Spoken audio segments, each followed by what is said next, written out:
অদৃশ্য ছায়া, মণ্ডলের বাড়ির অভিশাপ। গভীর রাত, চারিদিকে নিস্তব্ধতা, ঝিঝি পোকার একঘেয়ে ডাক আর মাঝে মাঝে শেয়ালের হাঁক ছাড়া আর কোনো শব্দ নেই। গ্রামের শেষ প্রান্তে তালপুকুরের ধারে জীর্ণ মণ্ডল বাড়িটা যেন এক চাপা রহস্যের আড়ালে ঘুমিয়ে আছে। প্রায় 50 বছর ধরে তালাবদ্ধ এই বাড়িটা আজও গ্রামের মানুষের কাছে এক বিভীষিকার প্রতীক। আমি রবিন, পেশায় সাংবাদিক। পুরনো বাড়ি আর তার পিছনের গল্পগুলো আমাকে সব সময় টানে। সপ্তাহখানেক হলো এই গ্রামে এসেছি, মণ্ডল বাড়ির অভিশাপের গল্পটা নিয়ে কাজ করছি। গ্রামের বয়স্কদের মুখে শুনেছি প্রায় 100 বছর আগে এই বাড়িতে এক অস্বাভাবিক ঘটনা ঘটেছিল। মণ্ডল পরিবারের একমাত্র সন্তান কিশোরী সুমি এক বর্ষার রাতে হঠাৎ নিখোঁজ হয়ে যায়। তার বাবা মা অনেক খুঁজেও তাকে পাননি। মাসখানেক পর সুমির বাবা, গ্রামের মোড়ল বিপিন মণ্ডল, একটি অদ্ভুত কঙ্কাল খুঁজে পান পুকুর পাড়ে। কঙ্কালটা নাকি সুমিরই ছিল, কিন্তু তার সবচেয়ে ভয়ঙ্কর দিক ছিল কঙ্কালের একটা হাত ছিল না। সে হাতটা পাওয়া যায়নি। এরপর থেকেই গ্রামে একের পর এক ভৌতিক ঘটনা ঘটতে শুরু করে। গভীর রাতে নাকি সুমির ছায়া দেখা যায়, তার চাপা কান্নার শব্দ শোনা যায়। আমি অবশ্য এসব কুসংস্কারে বিশ্বাস করি না। সব কিছুরই একটা বৈজ্ঞানিক ব্যাখ্যা আছে, আমি জানি। গ্রামের মানুষগুলোর এই ভয়ের পিছনে হয়তো কোনো মানসিক অসুস্থতা বা সম্মিলিত আতঙ্ক কাজ করছে। আমার উদ্দেশ্য ছিল এই ভয়ের উৎস খুঁজে বের করা, এই ভৌতিক গল্পটার আসল রহস্য উন্মোচন করা। গতকাল রাতে আমি সিদ্ধান্ত নিলাম আজ রাতে আমি মণ্ডল বাড়ির ভেতরে যাব, যা হওয়ার হবে। টর্চ, নোটবুক আর একটা ছোট ক্যামেরা নিয়ে রওনা দিলাম। চারিদিক যেন আরও বেশি অন্ধকার হয়ে আসছে। তালপুকুরের কাছে আসতেই একটা ঠান্ডা বাতাস গা ছুঁয়ে গেল। গা ছমছম করে উঠল, কিন্তু সাংবাদিক সুলভ কৌতূহল আমাকে থামতে দিল না। জং ধরা সদর দরজার তালাটা ভাঙা ছিল। ভেতরে ঢুকতেই পুরনো ভেজা মাটির একটা গন্ধ নাকে এলো। টর্চের আলোয় দেখলাম আসবাবপত্র সব ধুলোর পুরো আস্তরণে ঢাকা। ঘরের কোণে মাকড়সার জাল আর ভাঙা কাঁচের টুকরো ছড়িয়ে আছে। আমি প্রতিটি ঘর খুঁটিয়ে দেখতে লাগলাম। শোবার ঘর, রান্নাঘর, পুজোর ঘর, সব কিছুই যেন সময়কে ছাপিয়ে স্থির হয়ে আছে। মনে হচ্ছিল এখনই যেন সুমি ছুটে বেরিয়ে আসবে বা তার বাবা মা রান্নাঘরে ব্যস্ত হয়ে পড়বেন। কিন্তু নিস্তব্ধতা এমনভাবে গ্রাস করেছিল যে নিজের হৃৎপিণ্ডের শব্দ কানে আসছিল। রান্নাঘরের পাশের একটা ছোট অন্ধকার ঘর, আগে হয়তো স্টোর রুম ছিল। দরজাটা ভেজানো ছিল। টর্চের আলো ফেলে দরজা খুলতেই একটা ভ্যাপসা বন্ধ নাকে এলো। ঘরের কোণে কি যেন একটা নড়ল। চমকে উঠলাম। টর্চের আলোটা দ্রুত সেদিকে ঘোরালাম, কিন্তু কিছুই নেই।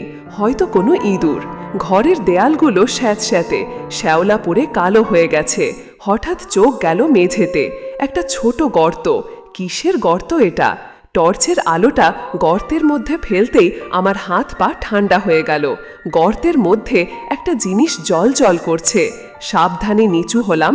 হাত বাড়িয়ে তুলে আনতেই দেখলাম সেটা একটা পুরনো মরচে ধরা কাঁচি। আর তার পাশেই একটা ছোট্ট শুকনো হাত।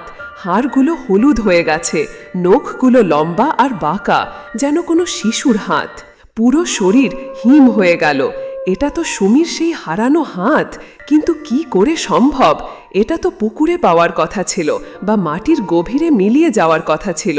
হাতটা এমন পরিষ্কার শুকনো অবস্থায় এখানে কিভাবে এলো? আমার মন কোনো ব্যাখ্যা খুঁজে পাচ্ছিল না। হাতটা কি করে এখানে এলো সেটা না ভেবে অন্য একটা প্রশ্ন আমার মাথায় ঘুরপাক খেতে লাগলো। সুমির কঙ্কাল যদি পুকুর থেকে পাওয়া যায়, তাহলে তার এই হারানো হাতটা এখানে কেন? আমার পুরো শরীর কাঁপছে। নিজেকে জোর করে শান্ত করার চেষ্টা করলাম। টর্চটা আবার হাতে তুলে নিলাম। এবার আমার চোখ গেল দেয়ালের দিকে। স্যাঁতস্যাঁতে দেয়ালের শ্যাওলার আড়ালে কি যেন একটা সাদা দাগ। আমি কাছে গিয়ে হাত বুলিয়ে পরিষ্কার করতেই একটা ছবি দেখতে পেলাম। ছবিটা একটা শিশুর। কোলেই হয়তো সুমি, হাসি মুখে দাঁড়িয়ে আছে। তার পাশে এক বয়স্ক মহিলা, সম্ভবত তার মা। কিন্তু মহিলার চোখ দুটি বড় বড় আর শূন্য। আর তার কোলে সুমির ডান হাত নেই। ছবির সেই অংশটা যেন ছিঁড়ে ফেলা হয়েছে। আমার মাথার মধ্যে সবকিছু গোলমাল হয়ে যেতে লাগলো। এটা কি? এটা কি কোনো সংকেত? সুমির হারানো হাত এখানে, তার ছবির একটা অংশ ছেঁড়া। হঠাৎ আমার মনে হলো আমার পিছনে কেউ দাঁড়িয়ে আছে। একটা ঠান্ডা শ্বাস আমার ঘাড়ের ওপর পড়ল। আমি দ্রুত ঘুরে দাঁড়ালাম, কিন্তু কেউ নেই। নিস্তব্ধতা আবার আমাকে গ্রাস করল। শুধু একটা চাপা কান্নার শব্দ, খুব মৃদু, যেন দেয়ালের ভেতর থেকে আসছে। আমি আর এক মুহূর্ত ওখানে দাঁড়াতে পারলাম না। কাঁচি আর হাতটা ফেলে দিয়ে প্রায় দৌড়ে বেরিয়ে এলাম। বাইরে এসে যখন খোলা হাওয়ায় শ্বাস নিলাম, তখনও আমার হাত পা কাঁপছিল। পরদিন সকালে আমি আবার গ্রামে ফিরলাম। পুরনো গ্রামবাসীদের কাছে নতুন করে সব জিজ্ঞাসা করলাম। জানতে পারলাম এক অন্যরকম তথ্য। সুমির মা অর্থাৎ বিপিন মণ্ডলের স্ত্রী মানসিক ভারসাম্যহীন ছিলেন। সুমি নিখোঁজ হওয়ার পর নাকি তিনি আরও বেশি অস্বাভাবিক হয়ে ওঠেন। প্রতি পূর্ণিমার রাতে তিনি নাকি পুকুর পাড়ে যেতেন আর বলতেন, আমার সুমি আসবে, আমার সুমি আসবে। সব কিছু মিলিয়ে আমার মনে এক ভয়ঙ্কর ছবি ভেসে উঠল। সুমি কি সত্যিই নিখোঁজ হয়েছিল, নাকি তাকে তার নিজের মা? আমার শরীর শিউরে উঠল। পুকুর থেকে যে কঙ্কালটা পাওয়া গিয়েছিল সেটা কি সুমিরই ছিল, নাকি সেটা অন্য কারোর ছিল? সুমির মা নিজের মানসিক অসুস্থতার কারণে নিজের সন্তানকে? না না, এটা হতে পারে না। কিন্তু কেনই বা সেই হাতটা রান্নাঘরের স্টোর রুমে পাওয়া গেল?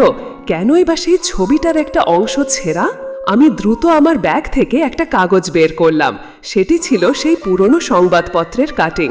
সুমি নিখোঁজ হওয়ার খবর এবং পরে তার কঙ্কাল পাওয়ার খবর। কঙ্কালটি পুকুর থেকে পাওয়া গিয়েছিল এবং একটা হাত ছিল না। সে খবরটা আবার পড়তেই আমার চোখ আটকালো একটি জায়গায়। কঙ্কালের ডান হাতটি অনুপস্থিত, কিন্তু আমি স্টোর রুমে যে হাতটা পেয়েছিলাম সেটা ছিল বাঁ হাত। আমার গলা শুকিয়ে গেল। যদি সেই কঙ্কালটা সুমিরই হয় আর তার ডান হাতটা না থাকে, তাহলে স্টোর রুমে পাওয়া বাঁ হাতটা কার? সুমির কি দুটো হাতই হারিয়েছিল, নাকি সেই কঙ্কালটা সুমির ছিল না? আমার মনে হলো আমি এক ভয়ঙ্কর সত্যের মুখোমুখি দাঁড়িয়ে আছি। যে গল্প এতদিন ধরে গ্রামের মানুষ জেনে এসেছে তা হয়তো পুরোটা সত্যি নয়। এই মণ্ডল বাড়ির রহস্য, সুমির নিখোঁজ হওয়া, হয়তো এর পিছনে এমন এক ভয়াল সত্য লুকিয়ে আছে যা আলোর মুখ দেখেনি।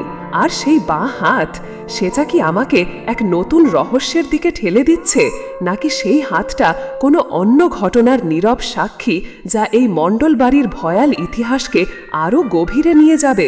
আমি জানি না, শুধু জানি মণ্ডল বাড়ির ছায়া আর তার অদৃশ্য ত্রাস আমাকে এখনো ঘিরে রেখেছে। আর সেই বাঁ হাতের শীতল স্পর্শ আমি আজও ভুলতে পারিনি।